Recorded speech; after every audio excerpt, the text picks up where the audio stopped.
नितीनची जी एकाग्रता होती बंद करण्याची ती त्याने बिघडवली। आता मात्र 6 चेंडू आणि 18 धावांची आवश्यकता आहे।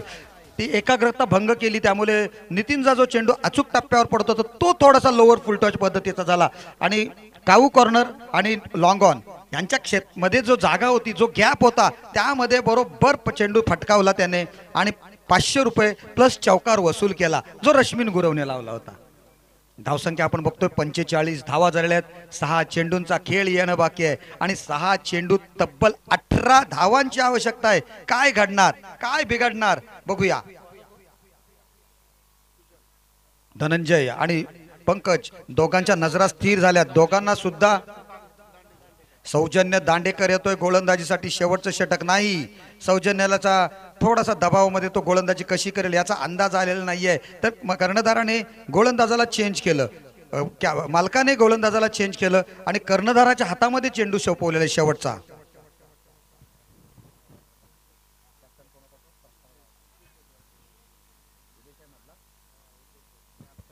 पण खरोखर नितीनचं कौतुक करावं लागेल। नितीनने अप्रतिम गोलंदाजी केली। 25 धावा पाहिजे असताना फक्त 7 धावा खर्च केल्या आणि 18 धावा त्याने तब्बल शेवटच्या षटकात ठेवल्यात। उदेश येतोय गोलंदाजीसाठी।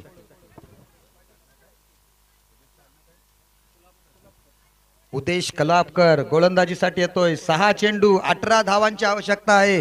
काय होणार या मॅच मध्ये? सामना रोमांचक अवस्थेत पोहोचलेला आहे, रोमहर्षक स्थितीमध्ये येऊन पोहोचलेला आहे। रोंगटे खडे करने वाला ये मुकाबला। उद्देश कशा पद्धतीने गोलंदाजी करेल? Captain leading on the front, कॅप्टनच्या डोक्यावर त्यांनी स्वतःच्या खांद्यावर नवीन खेळाडूला गोलंदाजी देण्यापेक्षा स्वतःच्या खांद्यावर त्यांनी जबाबदारी स्वीकारलेली आहे। पण ही जबाबदारी कॅप्टनला पेळवलीच पाहिजे, परंतु ती पेळवणार का? 6 चेंडू 18 धावा। पहिल्या चेंडूवर आडव्या बॅटने मारण्याचा प्रयत्न केला, गोळीच्या वेगाने चेंडू जातो डीप मिड विकेट से मारे शापार, चौकार।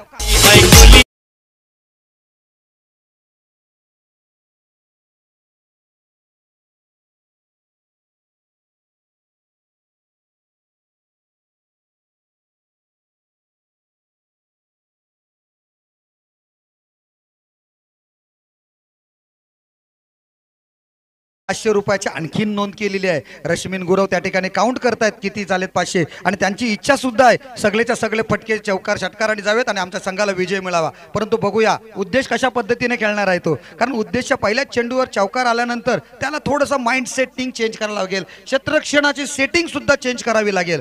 5 चेंडू 14 धावा।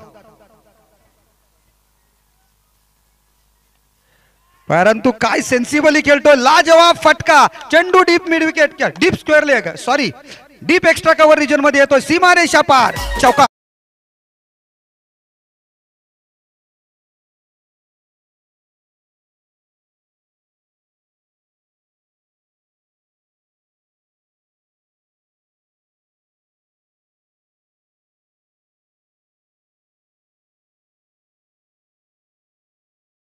आल्यानंतर नक्कीच उदेशच्या डोक्यावर पण थोडासा दडपण आला असेल, प्रेशर त्याच्यावर निर्माण झालेला असेल, कारण 2 चेंडूंवर 8 धावा गेल्या, राहिले किती? 4 चेंडू। आवश्यकता किती आहे तर 10 धावांची। 4 चेंडू 10 धावा। Dhananjay is on a fire. याही वेळेला एक सेंस अतिशय चांगल्या पद्धतीने डीप फाईन लेगच्या क्षेत्रामध्ये चेंडू टोलावते, एक धाव निघते, बघता बघता दुसरी धाव सुद्धा पूर्ण केली जाते। अतिशय चांगल्या पद्धतीने खाली क्षेत्र होतं, परंतु त्या क्षेत्रामध्ये अतिशय सूर्यकुमार ज्या पद्धतीने खेळतो त्या पद्धतीने खेळण्याचा त्याने प्रयत्न केला, बॅटच्या वरच्या कडेला लागला, परंतु तरी सुद्धा या चेंडूवर 2 धावा निघाल्या। 10 धावा 3 चेंडूत आलेल्या आहेत। आता 3 चेंडूत 8 धावांची आवश्यकता आहे। सामना अजूनही संपत नाहीये या ठिकाणी, कारण सामन्यामध्ये चित्र प्रत्येक चेंडू गणित बदलते। 3 चेंडू 8 धावांची आवश्यकता। धनंजय अतिशय चांगल्या पद्धतीने खेळतोय, एक षटकार 3 चौकारांच्या साहाय्याने त्याने आपली खेळी सजवलेली आहे।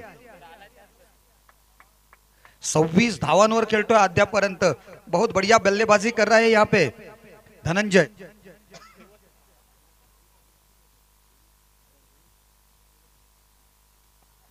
चांगला चेंडू तेवढ्या चांगल्याच पद्धतीने खेळतोय, चेंडू लॉंग ऑन आणि लॉंग ऑफच्या मध्येतून सीमारेषा पार।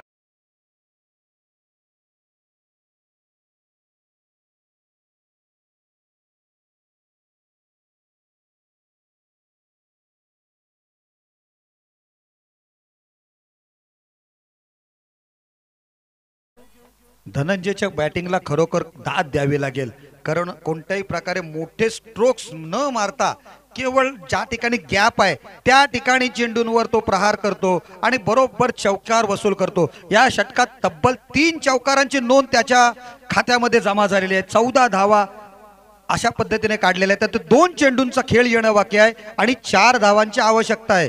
2 चेंडू 4 धावा। उदेश काय करणार? आता उदेशावर दबाव आलेला, परंतु दबावात त्याला झिडकारून द्यावाच लागणार आहे। 2 चेंडू 4 धावा। चेंडू हवेत आहे, क्षेत्ररक्षक चेंडू खाली येण्याचा प्रयत्न करतोय। 1 धाव झाली, दुसरी धाव होणार का? होय, दुसरी धाव सुद्धा पूर्ण। चांगली फेक आणि चांगल्या पद्धतीने कलेक्शन थर्ड अंपायर कडे सोपवला जातो। वाह, लाजवाब थर्ड अंपायर,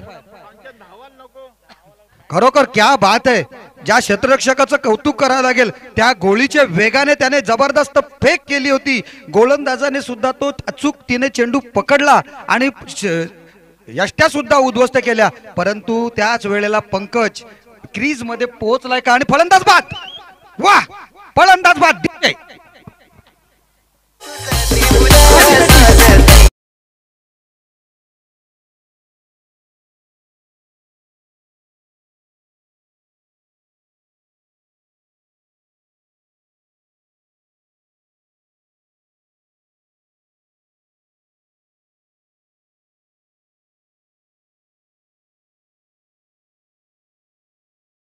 तीन धावांची आवश्यकता आहे। कहाणी में ट्विस्ट है। काय आजच्या दिवसातील पहिली सुपर ओव्हर होईल का?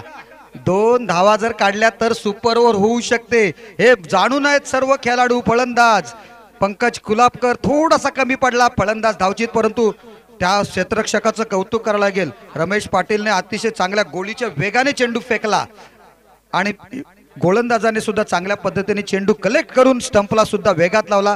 त्याच्यामुळे आता 1 चेंडू आणि 3 धावांची आवश्यकता आहे।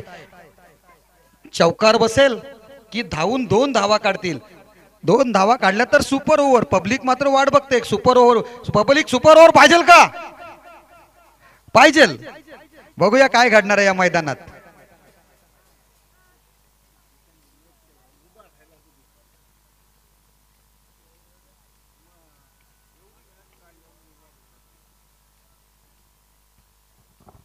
एक चेंडू 3 धावांची आवश्यकता आहे। नवीन फलंदाज धावण्यासाठी कोण आलाय? तर यश, एक बेस्ट ऍथलीट म्हणून त्याला पाठवला यशला, परंतु खरोखर धनंजयने एक हाती किल्ला लढवत त्याला सोबत पंकजची साथ, काय चांगलं क्षेत्ररक्षण केलंय, चांगली फलंदाजी, चांगली गोलंदाजी, एक चांगलं क्रिकेट या अक्षीच्या मैदानात बघायला मिळालेलं आहे। अतिशय 1 चेंडू आणि 3 धावा।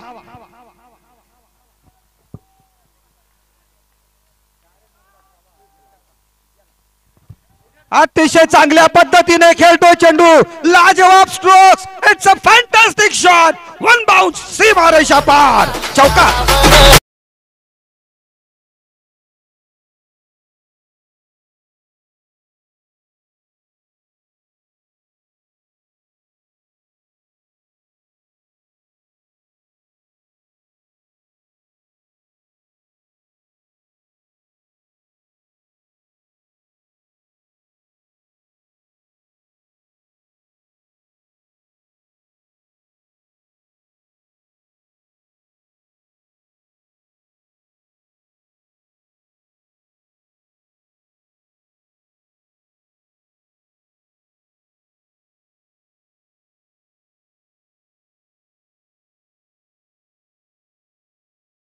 असताना 5,500 असे रश्मीन गुरव आपला 10,000 रुपये तयार ठेवायचे आहेत। इकडे पाठवा किंवा तिकडेच द्या, प्लेयर लोकांना काही करा, 10,000 रुपये।